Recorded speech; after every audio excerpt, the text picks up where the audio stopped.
네, 국정자원 화재로 전산망이 마비된 지 나흘째입니다. 오늘부터 일선 구청 등 민원 현장이 문을 열었는데 업무 대란으로 불편이 상당합니다. 네, 정치권에선 원인과 책임을 놓고 서로 내탓 공방이 계속되고 있는데요. 관련해서 두 분과 짚어봅니다. 이승훈 민주당 전 전략기획 부위원장, 윤기찬 국민의힘 법률위 부위원장과 함께합니다. 어서 오세요. 안녕하세요. 일단 국정자원 화재 때문에 주말에 비행기 못 탄 분들도 많이 계시고 또뭐 화장장 예약도 안 되고 상당히 불편이 좀 컸던 것 같은데 어떻게 보셨습니까? 일단 국민들 좀 충격이 클 것 같아요. 실시간으로 좀 어려운 부분이 있고요. 여권이라든가 주민등록증 이런 문제가 있고 또 정부 24를 통해서 여러 가지 등기부등본이라든가 뗄 수 있거든요. 저도 어제 좀 업무적 필요성이 있어서 확인해 봤더니 안 되더라고요. 이게 급한 분들 입장에서 보면 굉장히 어렵겠다 이런 생각이 들고 다행히도 뭐 우체국 같은 금융 부분은 일부 복귀가 됐다라고 하니까 다행이고 신속한 복구가 좀 필요한데 이게 최소 안 좋은 부분 그러니까 완전히 전소된 전산실 부분은 복구에 한 달 정도 소요될 수도 있다라고 해서 굉장히 좀 어려운 부분입니다만 이런 위기에는 또 정부도 국민도 합심해야 되기 때문에 조금 불편함이 있더라도 일단은 최선을 다해서 정부가 복구해서 국민들께 불편 드리는 걸 최소화시키는 게 중요하겠다 생각됩니다. 예, 2년 전 그리고 3년 전에도 비슷한 사건들이 있었기 때문에 어느 정도 좀 대비가 돼 있을 줄 알았는데 전혀 관련 대비가 안 돼 있는 것 같아요. 그러니까 저도 좀 깜짝 놀랐어요. 이게 저희가 사실 알기 어려운 부분이잖아요. 그러니까 언론도 조명하기 어려운 부분인데 그동안의 국가 시스템 내에서 이 부분이 지적되거나 지적된 이후에 시정되는 걸 감독하거나 하는 이런 시스템이 전혀 작동하지 않았던 거. 이건 여야의 문제가 아니고 국가 시스템 자체의 문제. 국가 시스템을 선출직이 감독하고 지적하는 거잖아요. 근데 지금의 선출직은 오히려 이 새로운 본인들한테 정치적으로 유리한 부분, 불리한 부분 이런 부분들만 관심이 있기 때문에 이거 차제의 선출직 전체에 대한 문제다 저는 개인적으로 이렇게 봅니다. 왜냐하면 국회에서 국정감사 대상이 분명히 돼 있을 텐데도 불구하고 이걸 한 번도 지적한 걸 제가 보지 못했고 그다음에 예산 편성 과정에서도 뭐 전 정부나 현 정부나 마찬가지입니다. 2026년도 예산에 이 과연 들어있다는 소리를 제가 못 들었거든요. 2025년도 예산에도 안 들어있었던 것 같고 오히려 삭감됐어요 예산이. 그렇다면 기본적으로 이전에 있었던 것과 같이 뭐 배터리의 폭발성과 관련돼서 이 위험을 줄일 수는 없다 하더라도 배터리 폭발로 인해서 서버에 문제가 생기지 않도록 이격시켜 놓든가 아니면 만약에 서버에 문제가 생기게 되면 뭐 다른 그 가동 서버를 구축해 놓고 그걸 발로 한두 시간 내에 가동시킬 수 있는 이 체계를 마련했던가 다 이건 지적돼 왔던 것인데 정치권 내지 위정자들은 전혀 관심이 없었던 거죠. 그러니까 국민들이 불편 겪고 나서야 뭐 큰일 난 것처럼 국민들께 조금만 참아달라 이렇게 얘기하는 거 너무 이게 글쎄요 문제가 있다 이렇게 생각합니다. 이재명 대통령도 이제 불편을 겪는 국민께 이제 송구하다면서 고개를 숙이기도 했는데 여야는 또 이 화재 원인을 두고 내탓 공방을 이어갔습니다. 한번 들어보시죠. 국정의 최고 책임자로서 송구하다는 말씀을 먼저 드립니다. 즉각적으로 대응할 수 있는 이중 운영 체계를 당연히 유지해야 되는데 아예 그 시스템 자체가 없다는 게 놀랍습니다. 당연히 비용을 들여서라도 대책을 세웠어야 되는데 예측 가능한 일이 실제로 벌어졌고 대비책은 없었다는 것입니다. 그 대비책이 작동을 안 한 게 아니라 아예 없었다는 거예요. 그게 이해가 되지가 않습니다. 아마 그 당시에도 소방청에서는 그러한 요구를 했을 거라고 생각합니다. 그렇지만 그 당시에 정부가 그걸 받아들이지 않아서 화재 위험 시설로 아직도 데이터 센터가 지정되고 있지 못합니다. 그런 식으로 하면은 모든 걸 전 정부 탓을 해야 돼요. 과거에 이런 화재가 있었을 때 대통령이 사과를 해야 되고 행안부 장관을 경질을 해야 된다고 본인이 목소리 높여서 이야기했습니다. 이번에 이재명 정부는 어떻게 이 일을 처리하는지를 저는 제대로 한번 지켜보도록 하겠습니다. 네, 녹취 나가는 중에 속보가 한 가지 들어와서 속보 전해드리겠습니다. 김건희 특검팀에서 그 전용기 탑승 논란이 있었던 이원모 전 비서관의 아내를 소환 조사했다는 소식이 지금 속보로 들어왔습니다. 특검 측은 이원모 전 비서관 아내를 피의자 신분으로 지금 조사하고 있다 이렇게 밝혔는데요. 또 오늘 오전에는 한학자 통일교 총재에 대한 소환 조사도 예정돼 있다고 밝혔습니다. 두 번째 소환 조사고 10시부터 진행이 되기 때문에 잠시 후에 그 조사 진행 상황과 관련해서 속보가 들어오면 다시 한번 전해드리겠습니다. 자, 저희는 국정자원 화제와 관련한 여야 공방부터 보겠습니다. 이 대통령도 국민께 송구하다면서 고개를 숙이긴 했는데 일단 야당에서는 이 정도로 좀 부족하다고 보는 거 아닙니까? 일단 또 대통령의 인식에 문제가 있다고 봐요. 뭐 안타깝죠. 그런데 대통령의 저 말씀은 저희들이 할 말이에요. 국민들이 할 말이거든요. 이해가 안 된다. 어떻게 저거를 이중 구조를 안 해놓고 이 대책이 무대책이다. 이 말은 국민들이 정치권 내지 위정자들을 향해서 할 말인데 저걸 그 위정자의 최고 책임자 사령관이 대통령께 저런 말씀하시는 게 막 바로 취임하셨으면 모르겠지만 100일이 넘었잖아요. 이미. 그러니까 국정 과제에도 들어있나요? 국정기획위원회도 활동을 다 끝마쳤잖아요. 그럼 어쨌든 모든 위정자들이 관심이 없었던 거 맞잖아요.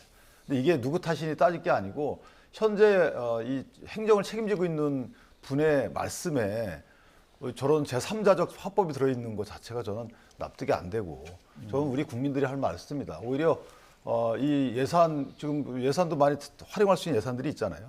차라리 추가 경정 예산을 한다 하더라도 민생회복지원금 이런 거 줄 것이 아니고 저런데 민생회복이 이게 안 되고 있는 거잖아요. 사실 국민들에 대한 서비스가 전혀 올스톱돼 있는 게 또 완전 가동까지 얼마나 걸릴지 모르는 이 상황에서 글쎄요, 위정자들 서로 간에 책임 떠넘기는 저런 말씀들은 상당히 불편하다. 예. 이재명 대통령이 전 정부에서 발생했던 사건이었고 그 당시에 이제 대책이 이루어지지 않았던 점 지적하는 데 대해서는 어떻게 보셨어요? 뭐 당연히 지적해야 되는 거 아니겠어요? 저는 이재명 대통령이 이 부분에 대해서 사과를 빨리 한 거 정말 잘했다라고 생각해요. 현 정부 출범이 100일 정도인데 뭐 100일밖에 안 됐으니까 이거 어쩔 수 없다, 전 정부 탓이다 이런 게 아니라 일단 사과를 하고 이런 시스템이 없었다는 것에 대해서 국민들께 알리고 앞으로 신속하게 이것을 조치하겠다 이런 것이니까 이게 제대로 된 사과예요. 윤석열 정부 같으면 문재인 정부 3년 동안 전 정부 탓하다가 끝났잖아요. 그렇기 때문에 저는 이재명 대통령이 잘했고 그렇습니다. 이게 좀 황당한 거죠. 국민들 입장에서도 황당하고 또 저도 황당할 것 같아요.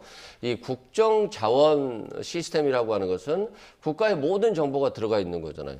이게 이제 화제가 났다. 그러면 대구 본원이나 광주 본원에서 당연히 시스템이 실시간 백업이 되고 이 화제가 나면 다른 기관에서 바로 실시간 활용할 수 있도록 돼야 되는데 이 백업도 실시간으로 됐는지 여부가 아직 불확정적이고요.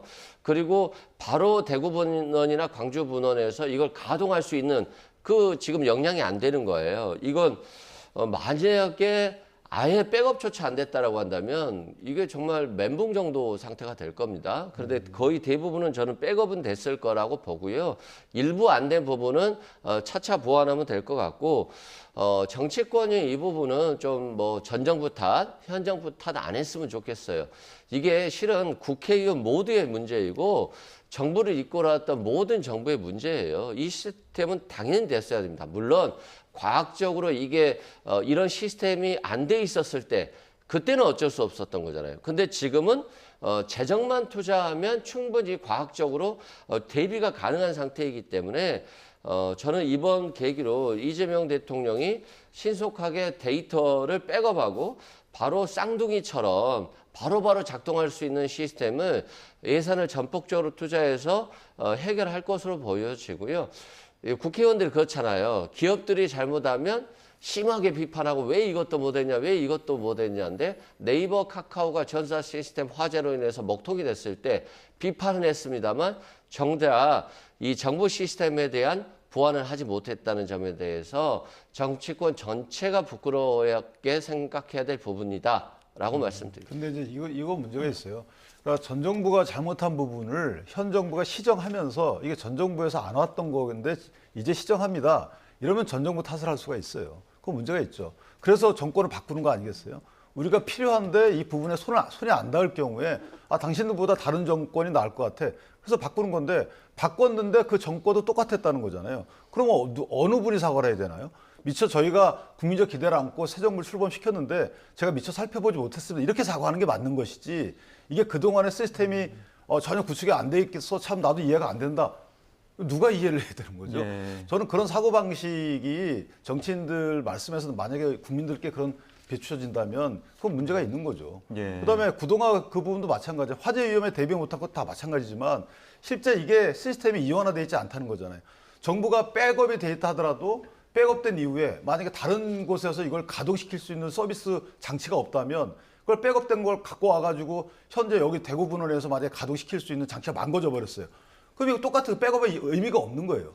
그러니까 이런 것들에 대해서 우리가 월급을 주면서 당신들이 좀 생각해가지고 이 부분들을 좀 잘 해주세요. 이렇게 했는데 다 안 한 거잖아요. 예. 그럼 누가 누구한테 떠넘기고 누굴 탓합니까? 이 논란 자체가 문제가 있는 거죠. 예. 근데 이제 과거에 이재명 대통령이 이제 대표일 당시에 이런 재난적 상황에서 그 행안부 장관 사직해야 된다, 물러나야 된다 이런 얘기를 하다 보니까 지금 또 반대로 야당에서는 윤호중 행안부 장관 지금 사직해야 된다, 사퇴해야 된다 이렇게 주장하고 있거든요. 여기에 대해서 어떻게 보십니까? 할 수 있는 말이죠. 왜냐하면 행안부 장관이 들어서서 사실은 경찰청 관련된 뭐 검찰청 관련된 직제개편과 관련돼서 수차례 미팅하고 그런 것들은 잘 하셨어요.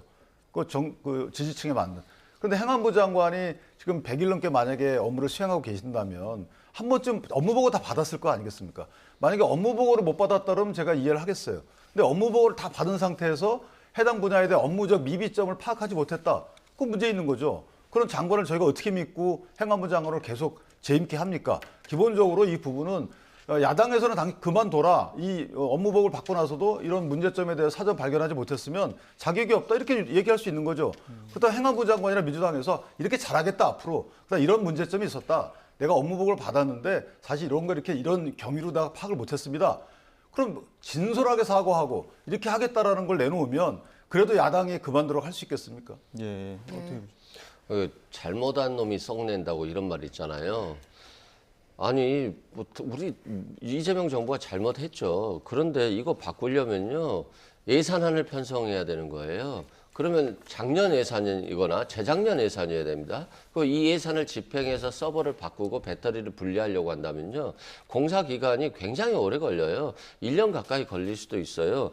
그런데 행안부 장관이 인재된 지 한 달인가밖에 안 돼요. 아니, 행안부 장관이 뭐 슈퍼맨도 아니고 이 배터리 전문가도 아니고요. 그렇습니다. 그렇다고 보면 이 전체적인 측면을 고려하다 보면 이 부분은 모를 수밖에 없어요. 그런데 지금 이분한테 그만두라라고 하면 그럼 다음 장관은 얼마나 잘하겠어요? 지금 이분은 윤호중 장관은 수습해야 될 장관인 것이지 책임지고 물러날 장관이 아니다. 이런 말씀 드리고요.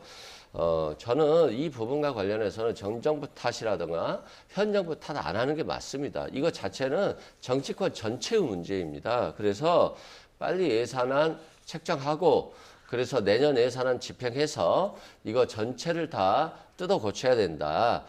그리고 항상 실시간으로 백업하고 이게 가동될 수 있는 그런 시스템을 갖춰야 되고요. 이미 이 배터리 연한이요, 1년 전에 지났다는 거예요. 그럼 1년 전에 바꿔야 될 배터리예요. 우리가 핸드폰도 이 배터리가 한 2년 이상 되면요, 배터리 저장이 안 됩니다. 그리고 좀 위험성이 발견되거나 또 발열 현상이 발생해요. 그런데 1년이나 지난 배터리를 갖다가 계속 가지고 이거 자체가 정부가 가장 중요시해야 될 정부 어떤 자원들을 너무 소중하게 다루지 않은 탓이 있기 때문에 이 부분은 정치권 전체가 반성해야 될 부분이지 현 정부 탓할 또 행안부 장관은 이걸 책임지고 빨리 수습해야 될 사람이지 물러나야 될 사람은 아니다. 라고 말씀드립니다. 네, 두 분 모두 공통적으로 이게 현 정부, 전 정부 탓할 것보다는 이제 반복되지 않도록 좀 보완을 해야 된다는 말씀 주셨는데, 그런데 여론에는 좀 영향을 미칠 수도 있을 것 같은데 어떻게 영향을 좀 미칠까요? 사실 이제 민생을 강조하는 국민 주권을 강조하는 현 정부잖아요. 그렇다면 국민 주권은 주권자인 국민이 잘 살도록 불편 없이 살도록 하는 게 국민 주권이시지 뭐 뽑을 때만 그 펴주는 국민 주권이 아니잖아요. 그런 또 민생이 막대한 지장을 받는 이런 시스템 마비에 대해서 보는 인식 자체에 대해서는 국민적 시각이 움직일 수 있어요. 저는 이 부분에 대해서 큰일 났다라고 대통령께서 움직이고 계시지만 진단하는 측면에서는 마치 큰일 난 것처럼 보지 않는 이런 오해를 살 수 있는 진단 어떤 네임이 나왔거든요. 그렇다면 이 부분을 앞으로 뭔가 문제가 터지면 그러면 이 말은 역설적으로 어떻게 보이냐면 지금부터 모든 부분 시스템을 다 점검해야 되는 거죠. 그다음에 업무 보고 받은 것들도 형식적으로 서류만 받을 것이 아니고 현장에 다 가본다든가 이런 식으로 해서 국민적 사각지대에 있는 거. 그러니까 국민의 관심이 많은 것들, 뭐 검찰권 뭐 폐지, 그다음에 뭐 방송통신위원회 개편, 맨 이런 것들이야 특검. 저희 뉴스 장식하거나 정치인들 입에서 오르내리는 부분은 전부 다 그런 부분들이에요. 그러면 누가 소를 키웁니까? 그 소 키우는 분들을 키워줘야 되는데 그런 부분에 대해서 뭔가 인식 변화가 있지 않는 한 이념적 대결이나 서로 간의 정치적 공방만 매번 정치권에서 있는 것처럼 국민들이 오해할 소지가 있다. 그러면 현 정부의 악영향인 여론 형성이 될 가능성이 예. 크다. 그러니까 지금 이러한 사태가 몇 번 반복되기도 했었지 않습니까? 뭐 카카오톡 사태도 그렇지만 과거에 그 세월 행정 전산망 마비 사태도 있었고 뭐 그 당시에는 화제는 아니었지만 어쨌든 이런 부분들에 대해서 이중화돼야 된다는 교훈을 얻었는데 왜 여태까지 안 됐을까요? 그러니까 이 정치권이 이게 문제인 게 정치인들 입장에서 보면 내 지역에 어떤 걸 해결했어. 그리고 국가에 어떤 걸 해결했어. 이거에 강조가 되잖아요. 그러니까 뭐 문화 홍보를 한다거나 자신의 어떠한 성과를 홍보하는 데에는 예산을 많이 투입을 합니다. 그런데 이런 뭐 안보라든가 또 해킹에 취약한다든가 이런 것들은 실은 국민들이 체감하지 못하거든요. 해킹 사건이 발생하기 전까지는요. 예. 그러다 보니까 이 보안 사고라든가 이런 것들이 발생하면 큰 피해를 입잖아요. 이 정보도 마찬가지입니다. 정보 예산을 윤석열 정부에서도 뭐 절반 이상 이 정부 자원관리 시스템의 보안이나 이런 것에 절반 이상 깎았더라고요. 그런데 이 깎아도 국민들이 체감하지 못하잖아요. 그러다 보니까 이런 예산을 자꾸 깎아서 우리 정부는 건실하게 운영하고 있어요. 이건데 실은 해킹이라든가 안보에 굉장히 취약할 수 있는 문제가 발생하고 이 배터리가 사고가 발생하면 치명적인 거잖아요.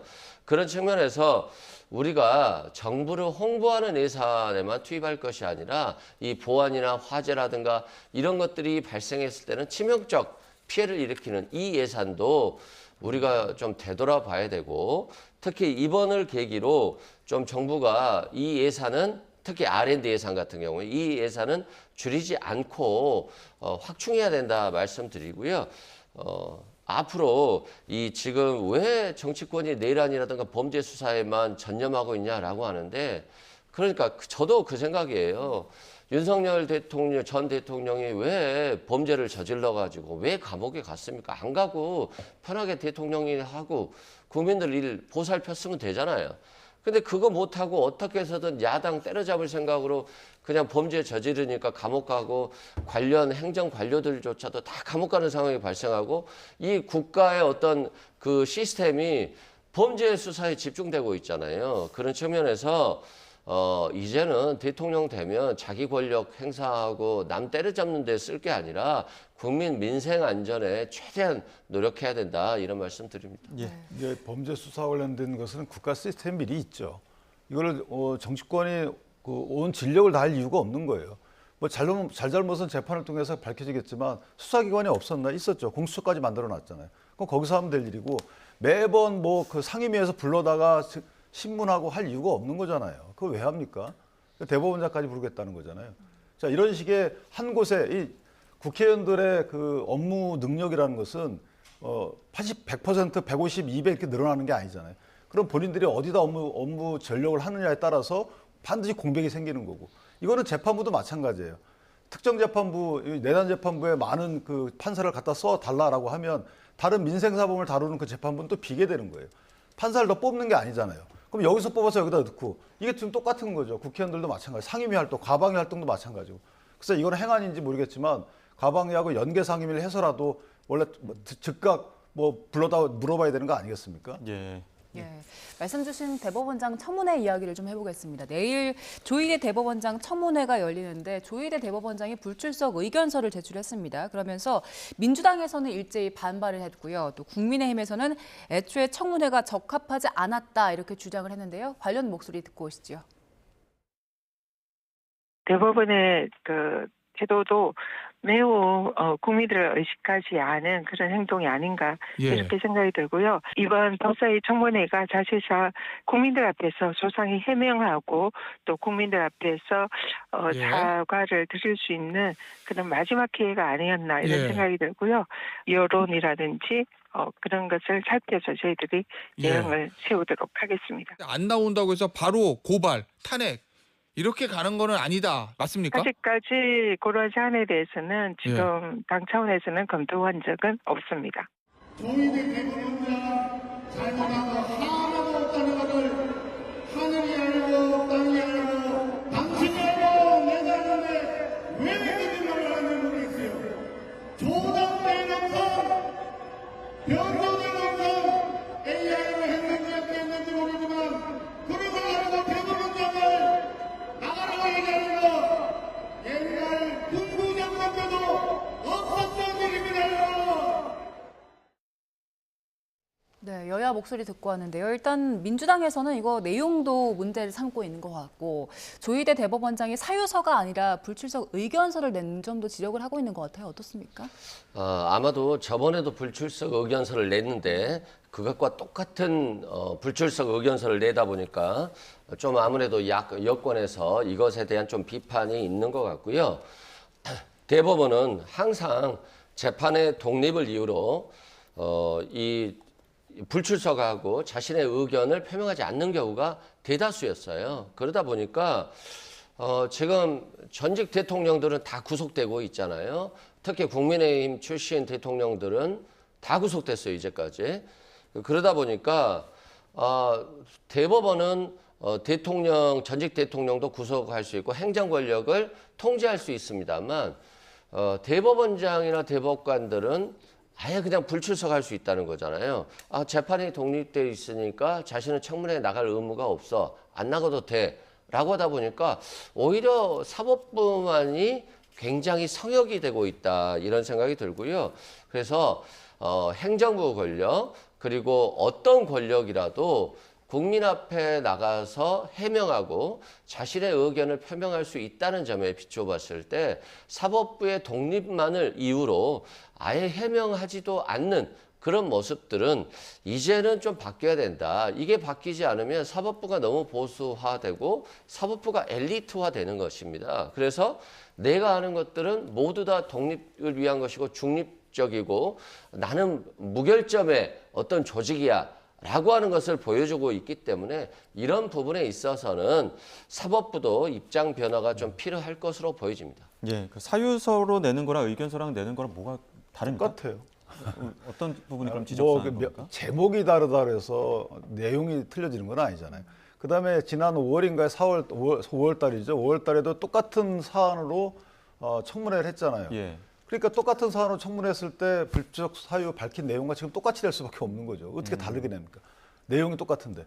그다음에 어제 서영교 의원님께서인가요? 뭐 이렇게 판례를 들고 나오셔가지고 국회법 60조를 국민께 제시하시면서 대법원장도 출석 요구를 할 수 있다. 예. 물론 할 수 있어요. 그런데 거기 보면 국무총리나 국무위원 등의 경우에 위원회 의결 등으로 출석 요구를 하게 되면 나와야 돼요. 의무로 돼 있습니다. 그러나 대법원장은 의무로 돼 있지 않아요. 요구할 수 있다. 그에 대해서 의무장이 없어요. 한 조문 내에 그렇게 구별돼 있거든요. 그 말은 대법원장은 사법부 독립 때문에 나올 의무를 부여하지 않았던 거예요. 그런데 청문회를 한다고 해서 그게 달라지죠. 청문회를 하게 되면 특정 안건에 대해서 중요한 안건이 있어야 되는 겁니다. 근데 안건이 없어요. 안건이 불법적인 안건이에요. 왜냐하면 재판 과정에 관여할 목적인 거잖아요. 예를 들어 당신들 어떻게 왜 심증 형상을 왜 유죄로 생각했어? 이걸 물어보지 말라는 거예요. 그 물어보게 되면 어떻게 유무죄 결정해서 판단합니까? 그게 자체가 재판권 독립이에요. 근데 왜 유죄 판단하게 된 경우에 대해서 묻고자 부르는 거잖아요. 그러니까 나갈 수가 없는 거죠. 나오면 불법인데. 근데 그걸 나와서 말하라고 하는 게 이상한 거죠. 그러니까 이재명 대통령에 대해서 파기환송에 반대했던 그 대법관마저도 그 비슷한 논리를 대면서 안 나가겠다라고 하는 거잖아요. 그 정도면 정치적 공세를 멈춰야 되는 거죠. 더 나가게 되면 사법 시스템 붕괴시키는 거고, 그리고 저렇게 만약에 정치권에서 우리 쪽에 어떤 대통령 될 분에 대해서 불리한 판결을 했어. 그러면 그래서 불러내. 그럼 나머지 국민들은 다 어떻게 할까요? 나머지 국민들은 제가 늘 말씀드리지만 사법부라는 것은 원피고 중에 한 명은 패하게 됩니다. 그다음 피고인 검사 중에 한 명은 패하게 돼요. 그러면 이 중에 한 사람은 무조건 나 불리하니까 불리한 판결한 대법원장 불러서 국회에서 신문해 주십시오라고 청원하면 어떡할 거예요? 그러니까 이런 식의 뭔가 국가 시스템을 망가뜨리는 이 정치적 공세는 없어 왔잖아요. 그냥 사퇴해라라는 정도였지 국회 불러내서 그걸 따지자는 건 아니었잖아요. 근데 지금 다 그렇게 하자고 하는 거니까 글쎄요. 아무리 무소불위의 국회 이 전국 상황이라 하더라도 이건 너무하는 게 아닌가. 예, 과거 그 대법원장이 국회에 출석했던 사례가 있긴 있었죠. 그렇습니다. 예전에 김용로 전 대법관인가요? 그 출석에 하셔가지고 자신의 의견을 굉장히 소신 있게 발언했어요. 그래서 저분이 역사적으로 굉장히 유명한 분이 됐고 지금도 하거든요. 법조계에 있어서는 마찬가지입니다.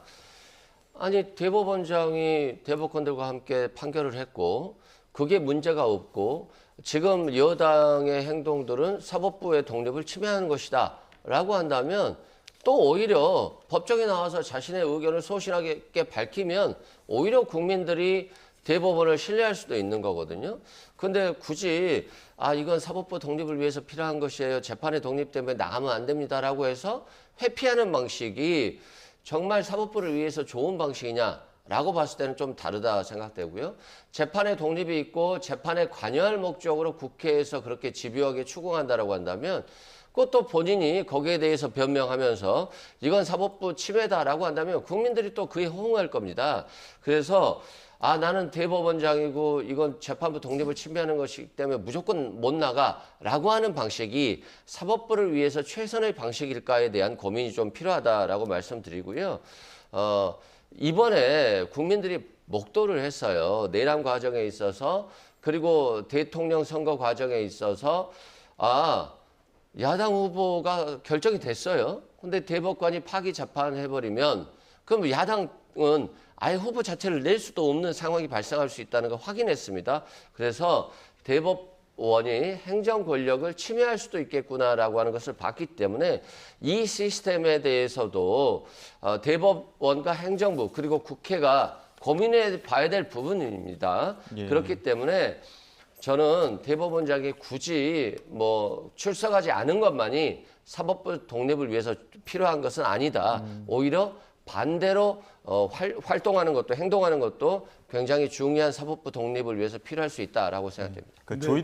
기본적으로 문제가 뭐냐면 사법권 독립을 떠나서 국회에서 벌어지고 있는 이 행태가 문제가 있는 거예요. 아니 가해자 꼬리 만약에 문제 제기를 했으면 객관적 근거를 들이대야죠.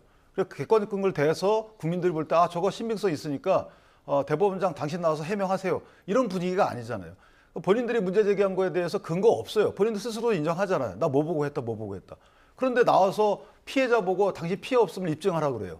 그럼 국회의원들을 만약 수사기관에서 부를 때 왜 안 나가나요? 그거 터무니없는 음해입니다라고 해서 안 나가잖아요. 그럼 이게 앞뒤가 안 맞는 거잖아요. 그러니까 제가 사법권 독립 운운을 하면서 그래서 안 나온다라는 것은 오히려 좀 고차원적인 문제고 실제 문제 제기한 자와 문제 제기 당한 자 간에 가해자 피해자 간에 가해자가 당신 억울하면 나와서 피해 호소하세요. 억울하면 풀어보세요. 이게 말이 됩니까? 이런 어떤 관점 자체가 말이 안 되는 거예요. 그러니까 정말 만약에 대법원장을 부르고 싶으면 본인들이 제기한 문제 제기에 대해서 객관적 증거를 대세요. 예, 근데 조희대 대법원장이 이제 불출석 의사를 밝혔기 때문에 예측할 수 있는 다음 카드 이제 탄핵 카드여서 이거 탄핵 카드까지 가는 거냐 이런 얘기 나오는데 지금 전현희 의원은 당 차원에서 검토한 바 없다 이렇게 얘기하고 있거든요. 가능성 어떻게 보십니까? 민주당은 여당이잖아요. 예. 일단 안정감이 있어야 됩니다. 그리고 정부가 효능감이 있어야 돼요. 그런데 지금 탄핵 카드를 쓰려고 한다면 구체적인 탄핵 사유가 있어야 되는 거잖아요. 구체적 탄핵 사유 없이 탄핵 카드를 썼을 경우에는 역풍이 올 수밖에 있지 않겠습니까? 그런 측면에서 이 탄핵 문제는 신중한 것이고 구체적인 비위 사실이 밝혀졌을 때 쓰는 것이기 때문에 지금 지도부가 이 카드를 쓰기는 어렵고 또 이 카드를 쓸 이유도 없다. 예. 다만 이제 과거 윤석열 정부에 있어서 어떤 잘못된 부분이라든가 이런 것에 대해서는 국회로서 당연히 추궁할 수 있는 것이지 대법관이나 대법원장은 전혀 추궁할 수 없다. 이거 자체는 문제예요. 그리고 저는 이번에 헌법에 대법관과 대법원장은 대통령이 임명을 합니다. 대법원장이 제청을 하고요. 그러다 보니까 윤석열 전 대통령이 10명의 대법관을 만들었으면 이 사람은 이재명 대통령에 대해서 다 유죄 판결을 한단 말이에요. 그리고 또 오히려 또 민주당 출신들은 무죄 판결을 했고요. 그런 측면에서 헌법재판소장처럼 국회에서 3명, 대법원장이 3명, 대통령이 3명 이런 방식으로 헌법을 개정할 필요성이 좀 있다라고 생각돼요. 그게 정파에 휘둘리지 않고 공정한 재판을 내릴 수 있는 좀 필요성이 있기 때문에 이게 헌법 개정 사안인데 실은 헌법 개정하려면 국회의원 200명이 필요한 거지 않습니까? 그런 네. 측면에서 전반적인 시스템 개편이 좀 필요하지 않나 싶습니다. 예, 지금 민주당 쪽에서도 일단 탄핵 카드를 쓰기엔 좀 부담스러운 상황인 것 같은데 내일 조희대 대법원장은 청문회 안 나올 예정이잖아요. 그러면 민주당 쪽에서 실질적으로 그 다음에 쓸 수 있는 카드는 어떤 게 있을까요? 만약에 나오게 되면 나와서 여러 가지 진술하는 것에 대해서 아마 위증죄로 고발하겠죠. 어떤 형태로든 어떤 진술을 하더라도 그 위증죄로 고발하고 탄핵으로 갈 거예요. 안 나오게 되면 또 안 나온 불출석에 대해서 고발하고 탄핵을 할 수도 있죠. 물론 직무상 관련된 범죄가 아니기 때문에 탄핵 사유는 안 되지만 민주당에서는 실질적으로 탄핵 사유 있는지 없는지는 개념치 않아요. 그냥 탄핵 의결해버리면 직무집행이 정지되니까. 오로지 직무집행 정지되면 이제 그 이후의 단계는 나 그만둬라 뭐 이런 또 요구를 하겠죠. 대법원장이 직무집행을 못하게 되면 국민께 막대한 손해를 끼친다라는 또 명목하에 자진사퇴 요구를 할 겁니다. 이런 식으로 갈 가능성이 커서 저는 개인적으로 글쎄요, 뭐 대통령께서 어느 정도 의사 갖고 계신지 모르겠지만 국회 내에서는 민주당의 저런 그 현재 추세라면 탄핵으로 갈 가능성도 있다. 그냥 무작정 탄핵하는 거예요. 의결하면 직무집행이 정지되니까. 그러니까 직무집행 정지를 보고 탄핵을 할 가능성도 다분히 있다 이렇게 생각합니다. 당 차원에서는 아직 검토한 바 없다고 하니까 그 부분은 조금 더 지켜봐야 될 것 같고요. 정부조직법 통과 후폭풍 이야기를 계속 해보겠습니다. 지난주에 검찰청 폐지 등 담은 내용들이 이제 본회의에서 통과가 됐고 이제 국무회의 의결만 남은 상황인데 검찰 조직 내부에서 또 전해지는 목소리 같은 것들 좀 있습니까? 일단 예전 같았으면요 검찰 내부에서 엄청나게 반발했을 거예요. 그러면서 이 법을 추진하려고 하는 여당이면 여당, 야당이면 야당 이것들을 공격하면서 수사를 막 하면서 대폭적으로 늘렸을 겁니다. 그런데 지금 반발도 못하죠. 그리고 뭐 수사할 게 없으니까 수사도 못하죠. 라고 그렇기 때문에 뭐 자신들이 뭐 견제하거나 공격할 수 있는 카드가 전혀 없는 거예요. 이건 뭐냐면 윤석열 전 대통령이라고 하는 검찰총장 출신의 대통령을 임명되고 그러고 나서부터 검찰이 무소불위의 권력을 행사하고 마치 검찰이 윤석열 전 대통령인 것처럼 야당 대표 수사에 3년간 올인을 했어요. 그리고 야당 수사에만. 그러다 보니까 그 수사에 대한 성과를 못 내다 보니까 완전히 망해버리는 겁니다. 정권 내주고 검찰은 조직이 해체되는 상황이 발생했기 때문에 스스로가 부끄러워서 아무런 대응을 하지 못하고 있는 거다. 다만 그렇다 할지라도 이 검찰청을 폐지하고 검찰을 개혁하는 과정에 있어서 위헌 논란의 소지를 최소화시켜야 됩니다. 그렇지 않으면 위헌 논란 때문에 이제 폐지했다라고 좋아했는데 이게 위헌이 돼버리면 다시 검찰청이 살아나고 이 모든 책임을 민주당과 이재명 정부가 지게 되는 거거든요. 그래서 검찰청 폐지했다라고 웃을 만한 일은 아니고 검찰청 폐지하고 대안들을 만드는 과정에서 최대한 헌법적인 고려, 뭐 보안수사권이라든가 또 검사의 명칭이라든가 검찰청 조직을 공소청으로 변경하는 것에 대해서 위헌 논란 소지가 없도록 국민과 소통하고 야당과 협치하는 모습들을 보여줄 필요가 있다라고 말씀드립니다. 위헌 논란을 최소화해야 된다고 지적을 해주셨는데 지금 법조계에서 보면 역대 법무장관이나 검찰총장들이 헌법소원을 하려고 하는 상황인 것 같아요. 일단 헌법소원을 하면 이게 받아들여질 가능성이 있겠습니까? 그러니까 검찰을 떠난 분들이 헌법소원을 할 요건이 되는지 모르겠어요. 헌법소원이라는 게 일단 기본권을 침해받는데 직접 현재 침해받아야 되거든요. 근데 그분들의 기본권을 침해받는다라고 단정하기 어렵고 검사들이 할 수는 있겠죠. 그다음 국민들이 할 수 있고 또는 수사에 계류 중인 사람들이 할 수도 있어요. 나는 검사의 수사권을 받을 수 있는 권한을 또는 영장 청구권의 객체가 될 수 있는 권한을 침해했다 이렇게 해가지고 재판받을 권리 이런 식으로. 그래서 그거는 저는 뭐 절차는 그렇게 요건을 갖추면 되는 거고 문제는 이게 헌법에 반하는지 여부인데 뭐 일각에서는 이게 헌법재판소에서 4번의 결정을 통해서 그 검사의 수사권한 자체가 헌법상 권리가 아니다라고 인정받았다라고 하는데 그때는 완전 박탈이 아니었거든요.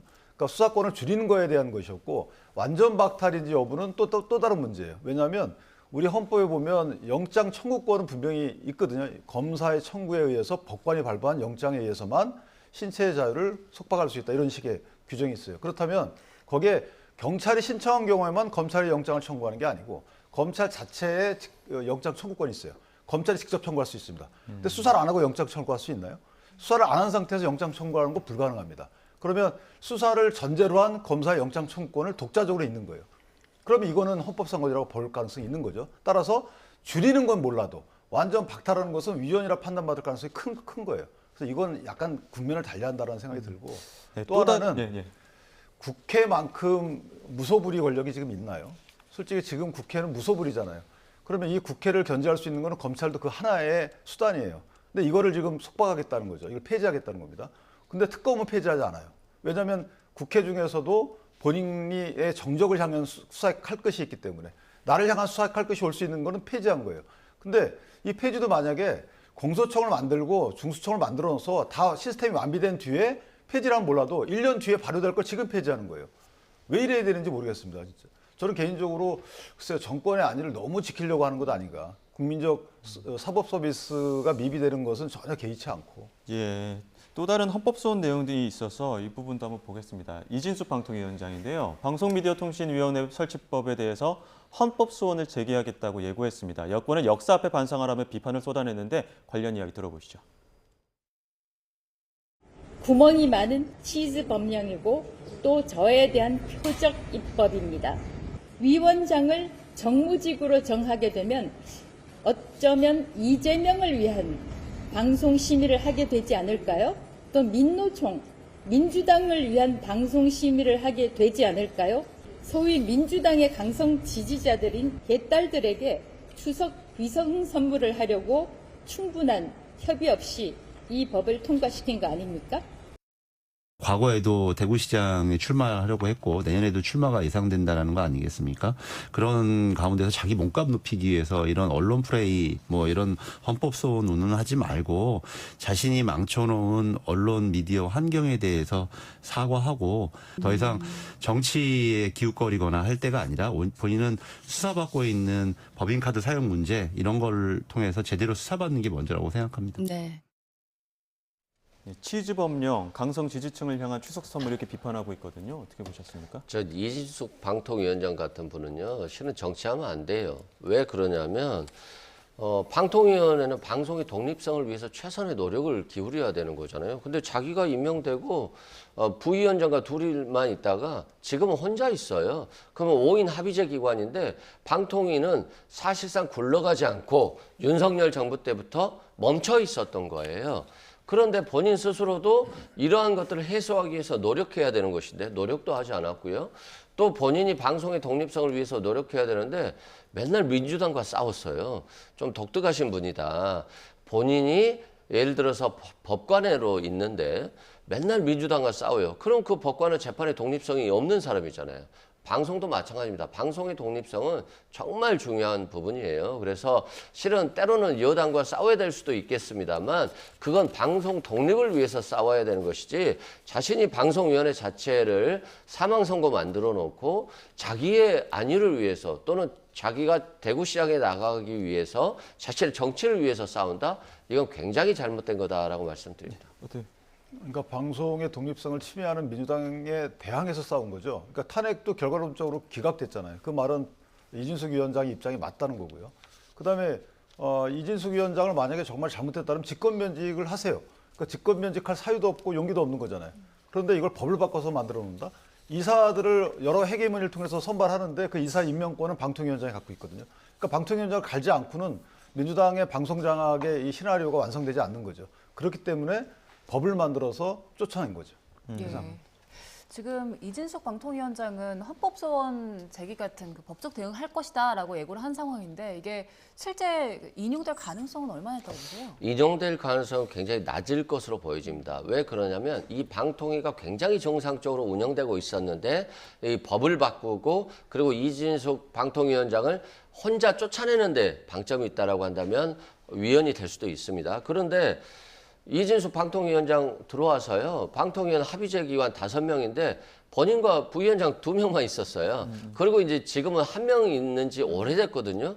그렇다고 한다면 방통위가 자신의 정치적 안위를 위해서 그냥 자신이 월급 받고 그냥 놀고 있는 거하고 마찬가지인 것입니다. 그래서 지금 이 조직 개편이 꼭 필요했던 것이고 또 공무원 같은 정무직 공무원 같은 경우는 정부 조직이 개편되면 면직되는 경우가 있습니다. 그렇기 때문에 이진숙 방통위원장 건에 대해서는 위헌 논란은 거의 없지 않을까 싶습니다. 어떻게 판단하십니까? 아니 근데 국회가 추천을 안 했으니까 방통위원이 2인 체제로 운영되다가 1인 체제로 간 거잖아요. 이게 이진숙 방통위원장의 잘못이 아니에요.